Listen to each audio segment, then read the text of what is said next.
Je garde ça, puis j'ai descendu mon bronzer un peu plus bien, un peu plus lourd, pas plus bien. Bonjour à tous et bienvenue sur le channel. On se retrouve aujourd'hui pour un tag que j'ai vu sur la chaîne de Angelica Nyqvist. C'est un déclutter tag. En plus, le truc c'est que j'allais filmer un déclutter comme souvent et vous parler des produits dont je me sépare. Mais là, le tag est tombé pile poil parce que ça va rendre la chose un peu plus intéressante. Il y a d'autres questions parallèles qui font réfléchir un petit peu. Et voilà, du coup on va faire ce déclutter, semi-déclutter ensemble et répondre à ces 10 questions make-up. Je vous invite aussi à répondre à ces questions dans les commentaires. J'ai bien hâte de vous lire à ce sujet. Et ou si vous avez une chaîne, le faire sur votre chaîne, ça serait cool aussi. Je commence par la question numéro 1. Un produit make-up qui n'est pas pratique. Alors, je ne sais pas si c'était au niveau de l'emballage ou quoi. Moi, j'ai choisi de vous parler des Liquid Matte Lip. Ils ne sont pas pratiques. Pourquoi? Parce que, alors, j'ai une grande affection pour les Liquid Matte. J'adore ça. Je trouve que c'est super joli. Ça tient super longtemps. Si tu portes un masque, si tu manges un burger, si... Tu vois, t'as pas trop à t'inquiéter avec ton lip matte.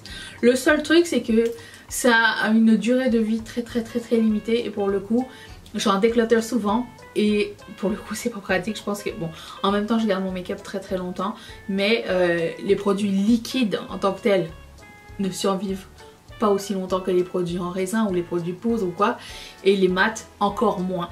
Donc moi je mettrais ça dans les make-up pas pratiques. Pour cette raison là, juste parce que ça périme beaucoup trop rapidement. Ensuite, un mascara expiré. Alors, dans ma routine et dans mon panier de déclutter, je n'ai pas de mascara expiré parce que j'en mets que un à la fois. Je suis pas le genre de personne qui ouvre des mascaras tout le temps pour en essayer de nouveau. Dès que j'en ai un, je le finis jusqu'au bout et après j'en... Par contre, j'ai ce depuis des années dans mes pots à mascara et je l'ouvre jamais. Je sais même pas si ça existe encore.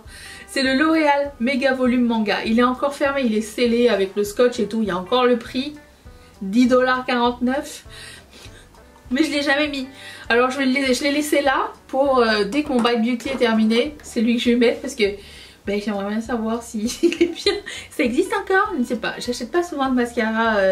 En fait, souvent j'ai des échantillons et j'essaye de les finir. S'ils sont nuls, c'est les mascaras que je mets avant de mettre mes fossiles. Alors je mets avant parce que pour mettre mes fossiles, j'ai une technique que j'ai appris par une make-up artiste. C'est qu'elle fait un trait de liner avec sa colle à fossiles. Et ensuite elle remet de la colle à fossiles sur sa bande et elle colle les deux. Comme ça dure super longtemps, ça bouge pas et tout. Et pour le coup, moi à chaque fois que je fais ce trait de liner, je me retrouve avec de la colle sur le bout des cils parce que mes cils sont quand même assez longs. Et je me sers de mascara pour enlever un peu la colle qui reste et ou la recouvrir. C'est mon astuce. Voilà, donc quand j'ai des échantillons de mascara que j'aime pas, je m'en sers exactement pour ça. Du coup j'ai pas beaucoup de mascara ouvert pour le moment. J'ai un mascara qui est très vieux mais qui n'a jamais été ouvert. Ensuite, un rouge à lèvres rouge que je ne porte jamais. Alors, je l'ai porté une fois et si vous n'êtes pas familier avec ma chaîne, bienvenue. Je vous invite à vous abonner. J'ai un panier avec des produits qui font partie de mon purgatoire make-up. Ça veut dire que je n'ai pas eu une très bonne expérience la première fois et je leur redonne une chance. Est-ce que mes goûts ont changé? Est-ce que j'ai trouvé une nouvelle technique pour pouvoir l'utiliser et tout? Et ce rouge à lèvres que j'ai acheté en Thaïlande. Non, j'ai acheté en Thaïlande ou à Dubaï? En Thaïlande. En Thaïlande. En 2020. Le Maybelline Alice plus Olivia. C'est une collection qui n'a jamais sortie ici en Amérique. Et j'avais acheté ce rouge à lèvres rouge. Et la première fois que je l'ai mis, il était hors de contrôle. Il est beaucoup trop hydratant, fuyant, mais il est magnifique. Et j'aimerais lui donner une chance parce que je le trouve vraiment très beau. Mais regardez à quel point il est shiny, glossy et ça me fait un peu peur. Tu sais, quand je parle du mat, pour moi c'est un petit peu plus sécurisant, ça. Je pense que je sortirai jamais avec ce genre de rouge à lèvres, ça me fait trop peur. D'autant plus que quand je sors c'est pour aller au restaurant, donc ça ne sert absolument à rien de mettre un rouge à lèvres rouge. Voilà. Soit je mets un mat, soit je mets un gloss. Que je ne réapplique jamais. Ensuite, numéro 4, le make-up cher qui n'en vaut pas le prix. Qui n'en vaut pas le hype. Vous allez... Si vous suivez ma chaîne, vous savez que j'ai fait une palette 3 looks avec cette palette. Et au final, je trouvais qu'elle était tombée un petit peu à plat. C'est la Martin Cosmetics, Martin Diners. Martin's Diner. Voilà, vous avez... j'ai réussi à faire 3 looks avec. C'est une palette inconsistante. Voilà, c'est ça le problème. Je trouve qu'elle était chère. Et que au final, pour moi, c'est tombé à plat. Et voilà, c'est pas la même qualité. Tous les fonds ne sont pas pareils. Et j'étais un petit peu déçue. Voilà. Donc pour moi, ne vaut pas le hype. Apparemment, la campagne marketing était géniale. Je ne l'ai pas vue. J'ai vu juste le clip show avant de regarder la vidéo de présentation de cette palette là. Le clip, il était un peu long. J'ai perdu intérêt après 2 secondes. En même temps, j'ai l'attention d'une mouche. Hein, se dire que un truc après 2 secondes, si ça m'a pas intéressé, je passe à autre chose. C'est comme les trucs trop longs à lire, je lis pas. Une phrase écrite en gros, c'est suffisant. Ne m'écris pas un texte, un poème, des paroles, une blague longue, je la lis même pas. Laisse tomber. J'ai besoin d'une image, de phrases. Point. Bref. Voilà, donc moi je trouve qu'elle ne valait pas le hype. Le hype était mieux, je trouvais que l'idée était bonne, l'exécution était moins bonne. Voilà. Ensuite, un drugstore dud, ça veut dire un produit petit prix qui était nul. Alors j'en ai eu que... Alors, un jour j'avais fait le souhait sur... un de mes hauls anti-hauls que NYX m'envoie du PR et quelques jours plus tard NYX me dit est-ce qu'on pourrait avoir ton adresse pour t'envoyer du PR? J'ai dit ouais. Ils m'ont envoyé toute la collection des NYX comment ça s'appelle, lingerie XXL, toutes les couleurs. J'étais trop contente. Après je me suis dit c'est bizarre parce que c'est pas très nouveau, mais bon bref c'est pas grave, j'étais très contente quand même qu'ils aient pensé à moi. Et j'ai essayé dans une vidéo. Quelle catastrophe! J'ai détesté mon expérience. C'était patchy, c'était collant, c'était pas uniforme, c'était possible à appliquer et j'ai pas du tout aimé. Raison pour laquelle j'en garde quand même, c'est parce que beaucoup de personnes parmi vous m'avaient dit ça dépend des teintes, elles sont pas toutes pareilles. Je pense que celle que j'avais utilisée c'était un foncé et du coup on voyait bien que c'était pas beau du tout et j'ai gardé quelques couleurs juste pour leur donner plus tard une chance, savoir est-ce que c'est moi qui ai eu un problème ou pas. Mais je pense que c'était... C'est rare que j'ai des grosses déceptions. En général, j'essaye de faire au mieux avec ce que j'ai. Ça peut être genre... je peux me tromper de teinte, ça arrive. Mais aussi, tout est modifiable, ok? Et ça faisait longtemps que j'avais pas eu quelque chose qui était difficile à travailler aussi. Autant que ça et très décevant. Alors NYX ne m'a plus jamais contacté. Ensuite, telle est mon histoire. Je suis triste. Ensuite, 6, une palette oubliée.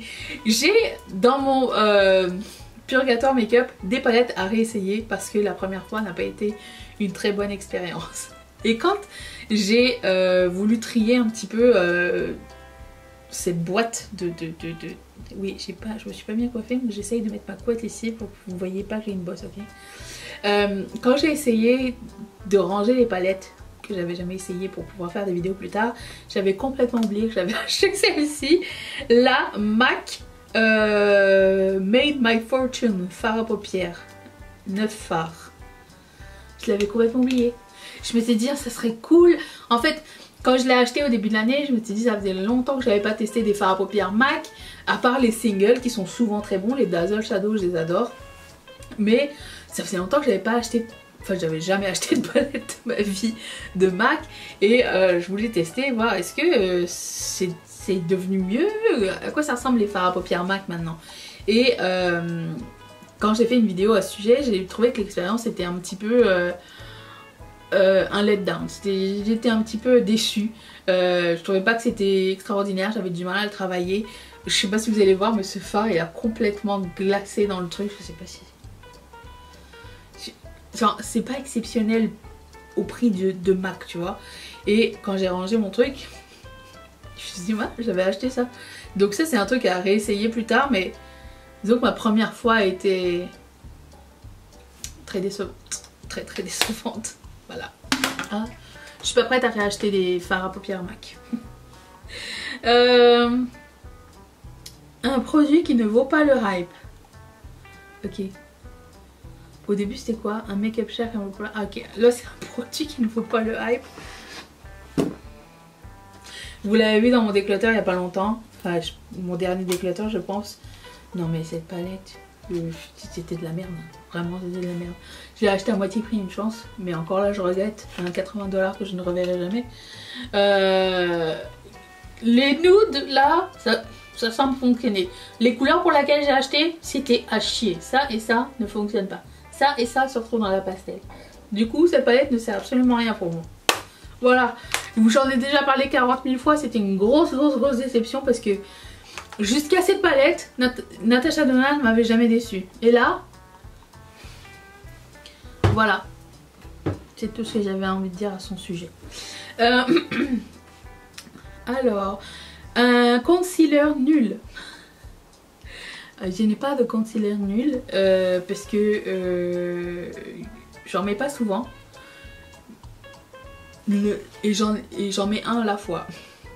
Alors jusqu'à récemment j'avais le Make Up Forever Ultra HD qui était le meilleur de tous les temps.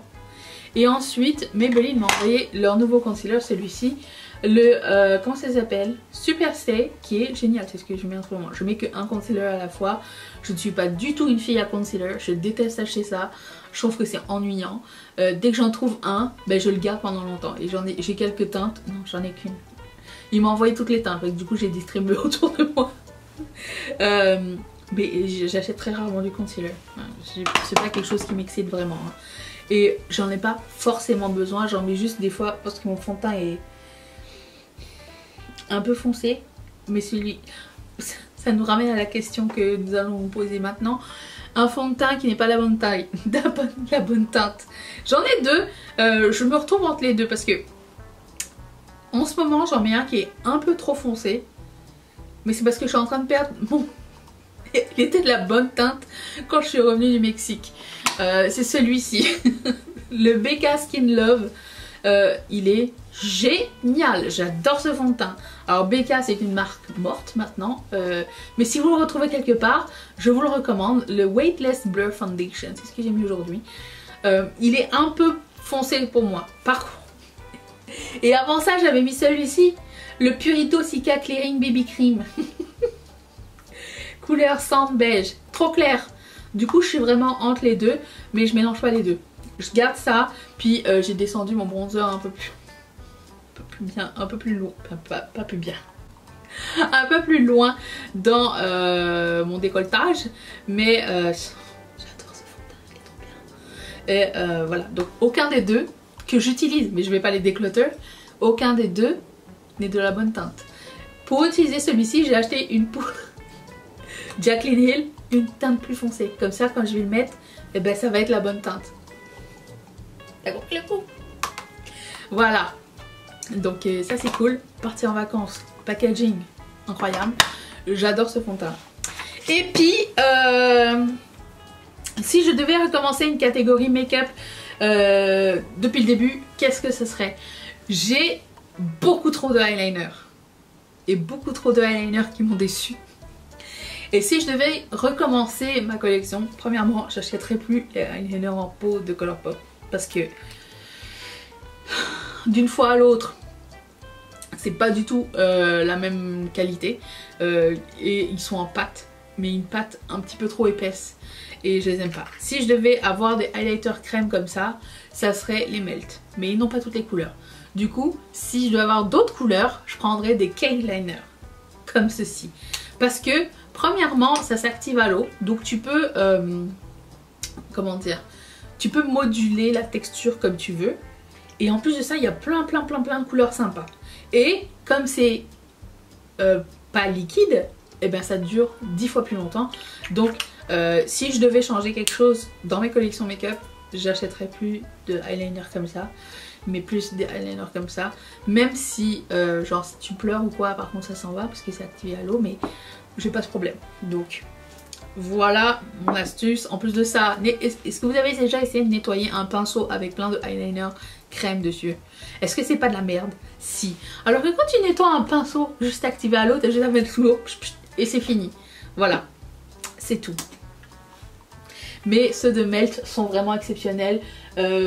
Après bon, c'est ce que je changerais, ma collection de eyeliner, parce que j'en mets pas énormément, j'en mets pas assez pour une crème.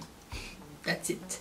Voilà pour ce petit tag declutter. J'espère que ça vous a plu, que vous avez passé un bon petit moment. Je vous retrouve demain pour une prochaine vidéo. J'ai hâte de vous lire dans les commentaires. Et je vous fais des gros bisous. Bye.